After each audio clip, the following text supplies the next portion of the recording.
What if Ichigo became a Soul Reaper early? Revised, Part 1. Hey everyone, welcome back to another video. It's the legend, the master, the leader himself, Mizuyashi Namikaze. And today I'm bringing back an old series that I failed at doing back then, and now after much enlightenment and self-improvement, as well as a lot of research, I am proud to say that What If Ichigo Became a Soul Reaper Early is back. But before we get into this video, I would just want to say, please share your energy to this spear bomb of a channel by liking the video and subscribing. And I know it's a lot of work, but please press the bell icon for all notifications to make sure you never miss a video. Also, please comment any ideas, thoughts, and even accurate criticism. Also, if you can and don't mind, think about going in the description and join the clan by entering the Discord server. And we need some life there because it's more dead than my third quarter grades. Oh, they're not that bad. All I failed was biology, math, and English. Shut up, you failed. And make sure to follow me on Instagram, especially for more content. Now, let's get into the intro. So play my shit! For this story to take place, we would have to make a small yet huge difference in Ichigo's birth. Let's say that when Isshin, which is Ichigo's dad, decides to sacrifice his Shinigami powers to save Misaki, which is Ichigo's mother by the way, he actually has some leftover power, but it's so small he couldn't notice it. So let's presume that just like Ichigo, Isshin's power actually rejuvenate itself over time, and by the time him and Misaki get into reproducing, Isshin has already regained some of his powers to the point of him being as strong as a mid-tier Soul Reaper. So when Ichigo is born, he actually has way stronger spiritual pressure than in the original. Isshin and Misaki were both bewildered at Ichigo's abnormal amount of spiritual pressure. The former actually interested in training his son, and the latter worried that her son can be endangered or be forced to become a Soul Reaper and have to risk his life on a daily basis. And a year passed since Ichigo's birth, and nothing happened to, their baby boy. And so the years passed along the way. Misaki gave birth to the fraternal twins, as we know, who is Yuzu and Kari. But this peace wouldn't last forever, for an unforeseen death will take it all away. Let's get into the meat and potatoes of the story. At this current time, Ichigo is 9 years of age, and his mother had just picked him up from karate lessons. As Ichigo and his mother was walking back, a thick mist formed around them. It was at this point that Misaki knew they were in trouble, as well as Isshin, but Ichigo was only confused and scared. Ichigo held his mother's hand tightly, and Misaki held his. They continued to walk as Isshin was already rushing from home as fast as possible to save them. But before anyone knew it, the Grand Fisher Hollow striked. But Misaki was quick enough to push Ichigo out of the way, only herself being murdered in the process. Isshin only felt despair the second he couldn't feel Misaki's spiritual pressure anymore. But he continued to try to save his precious son Ichigo. But Ichigo needed no protection. This would be the fateful day Ichigo becomes what his mother feared. He awakened his Shinigami powers right then and there, but it wasn't normal. His body was transforming as a gaping hole formed on his chest and his eyes darkened. Horns formed on his head, his skin turning complete white, and his face turned into that resembling a demon of sorts. Yes, Ichigo turning into the Faste Lordy form. Isshin, who was almost there, felt this incredible spiritual pressure. It was his son, he thought. But this is where another thought come in. If he can feel this pressure, then wouldn't that mean the Soul Society also felt it as well? But back to Ichigo, who is currently just a monster rivaling the strength of even a Soul Reaper captain. Ichigo made the Grand Fisher Hollow quiver in fear, but before the Hollow can even think of running, he was killed, with him being decapitated. Other Hollows sense this increase in spiritual pressure and decides to go towards it and find Ichigo. And they all decide to just attack him, dogpiling on top of him. But Ichigo didn't feel a thing, and he tightened his grip on his sword and screeched out loud, and what others didn't understand is what he was saying. Gestuga Tensho! As he forced his blade to slash downwards, it sent off a wave of spiritual energy. This decimated the area around and obliterated half of the hollows. Isshin was still taking out hollows one by one, and Ichigo was just ripping them apart one by one, till all the hollows were destroyed. Isshin finally saw Ichigo's face, and only to see his son take the form resembling the hollow he fought years ago. He was horrified, but he kept himself together and tried to talk to Ichigo out of it. Ichigo. Hey there, buddy. It's me, your old man. You know, the one you socked in the balls last week when I tried to scare you? Come on. I know you're still in there. I know you're mad, sad, and all around angry, but you need to snap out of it. Do you think your mother would want to see you like this? Hurting and trying to hurt others? At the word of his mother, Ichigo roared out in despair and charged at Ishin, who only just blocked his attack, and he then kicked Ichigo in the gut, sending him flying upwards. Ichigo caught himself and wrapped his horn in spiritual energy and shot out a pretty powerful Seto. Ishin can't hold back too much and awaken his Zanpakuto and yells out "Burn!" and Getsu. And then he launches, as we know, to be a fatal attack that he hopes can at least knock out his beloved son. As the Seto closes in, Ishin puts his sword in the air and then swings it downward, saying "Getsuga Tensho." He releases a powerful blast of spiritual energy that collides with the Seto. Both powers dissipate, but with Getsuga Tensho landing and hitting Ichigo head on and knocking him out. Ishin catches the falling, unconscious Ichigo and places him down, noticing the hole repairing itself, and him back to his best condition. Ishin sighs and sits down, and he just calms down. But this relief was short-lived when a unit of Soul Reapers surrounded them.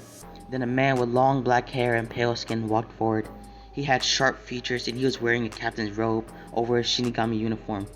Ishin was in for quite the surprise seeing the man known as Byakuya Kuchiki. Ishin stood up and looked at his surroundings, ready to defend his son with his life. Byakuya only put one hand up in front of Ishin and said, "On other circumstances, you would have been killed. For you and now your son's transgressions. But we received an order from Central 46 to take you and your whole family alive." Earlier at Central 46, the members of Central 46 were discussing upon themselves how to deal with the new threat that presented itself in the form of just a child named Ichigo. "We should kill it!" a man yelled out of nowhere. "I agree! He'd become a danger to the whole Soul Society if left unchecked!" Another man yelled. Alright, I understand your panic, but we need to look at the bigger picture here, everyone." This was said by, a few members at the front of the stadium. Of course, the idea was rebelled, but after a while, the members came to the final verdict. "We shall take this boy in and his family. As he is raised in the Soul Society, we shall nurture his growth, and when the time comes, he will become the most important asset we can have in our ranks." Then someone asked the question we've all been wondering: what if he decides to betray us and get out of control? And with a smirk, the oldest member said, "If he is so foolish to decide to bite the hand that feeds him, we should use his whole entire family as leverage, which is why they're coming with him." Now to the present moment. Ishin doesn't know if he should feel relief or worry, but he does pick up Ichigo along with the unit of Soul Reapers. He arrived at his house. He then, with a heavy heart, started to gather his belongings along with his children's. The Soul Reapers there made sure to keep an eye on Ishin and his movements, while Byakuya kept a close eye on Ichigo.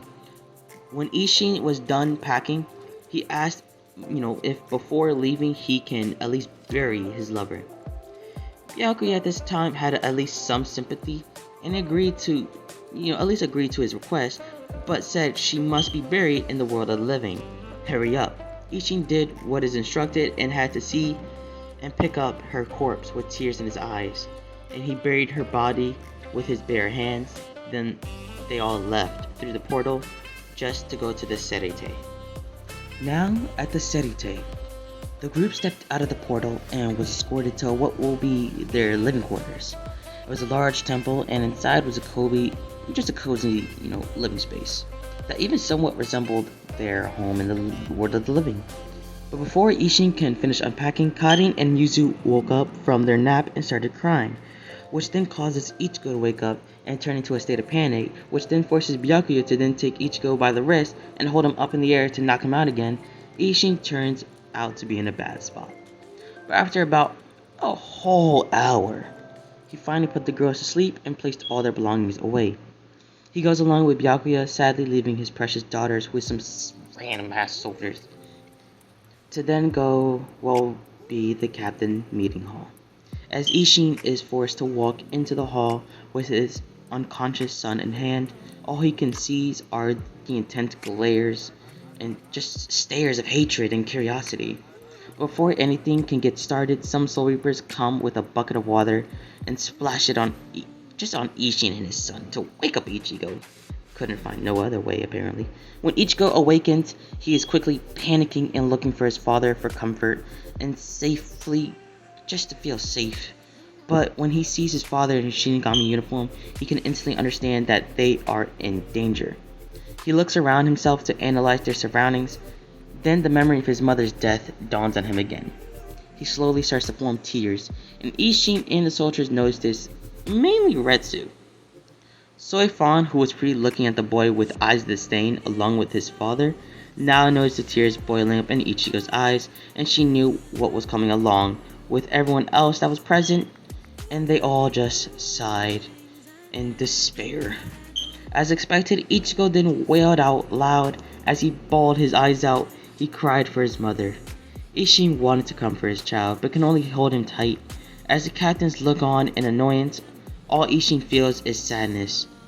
Though as cold as the captains may be, they would have wanted to let them mourn, but Yamamoto had no such qualms. Yamamoto raised his voice above Ichigo and yelled out, "Silence!" But Ichigo cared not for his words and continued to cry. Ishin, knowing how impatient, just Genryusai Yamamoto can be, decides to just show some tough love and whack Ichigo on the head. Ichigo does not stop. He just doesn't stop to cry and just looks at his father. But from crying, he just gets angry enough to do a flying knee kick, targeting Ishin's family jewel. But Ishin, of course, blocks and lifts Ichigo up by his ankle and then says, "You done? Look around you. You can't just keep acting up like this. Just be patient and we can make it out alright? Ichigo, with a pout, just nods. Yamamoto is impressed because just Ichigo quickly calmed down and listened to orders. But he pushed his feeling aside and gets ready to speak. "Ichigo Kurosaki," Yamamoto starts off. "Yes?" Ichigo responds with fear in his voice. Yamamoto begins to say, "Do you know what you did while you were throwing what can only be described as a tantrum?" Ichigo may have been afraid, but even as a kid, he had a lot of spunk within him, and so he decides to reply in kind by saying, "Oh, so is it my fault my mom died? My fault I had to do what is apparently your job? Is it my fault that your soldiers lacked power, needed to just kill the fucking bastard of a hollow?" Now Yamamoto is angered, because, his pride was somewhat wounded by the words that was actually true. Though he would have usually killed Ichigo on the spot, but if it wasn't for Central 46. Cause he then says, "Listen here, you brat. The last thing I want to hear from you is weakness. You were so weak you couldn't even control yourself. If your father was a normal Soul Reaper, then he would have been killed.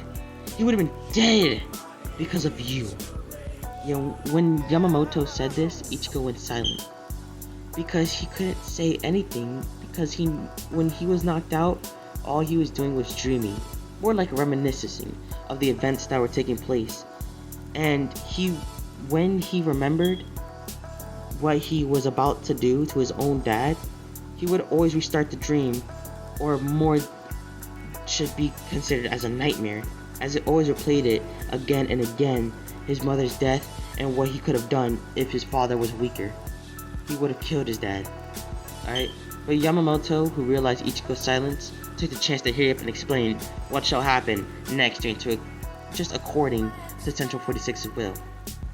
So, he explained that Ichigo and his father shall live in the Soul Society, and Ichigo will grow and be forced to become a Soul Reaper. Ishin, of course, wanted to protest this arrangement, but he had to suck it up and be glad they just weren't sent to be executed, with his son and himself included. Alright?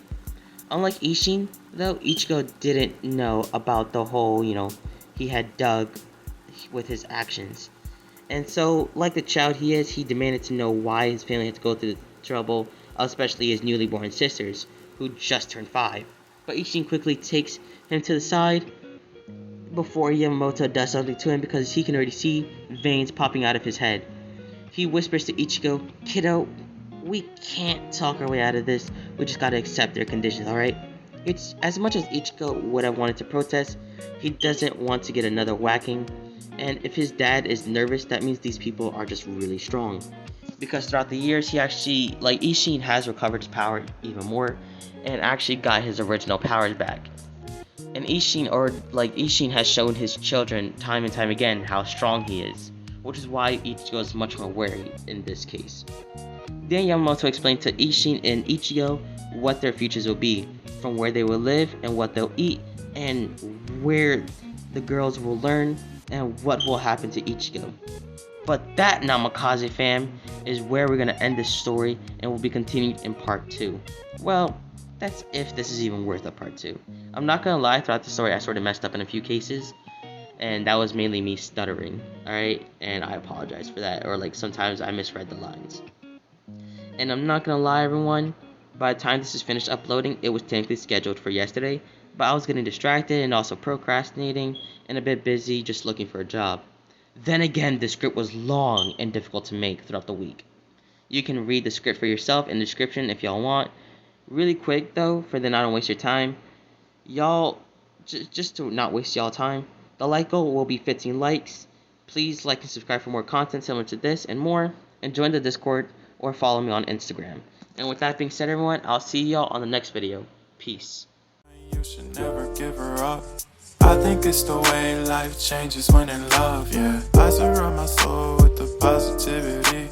That's why I don't worry about the things that I don't see, yeah. These days I don't worry about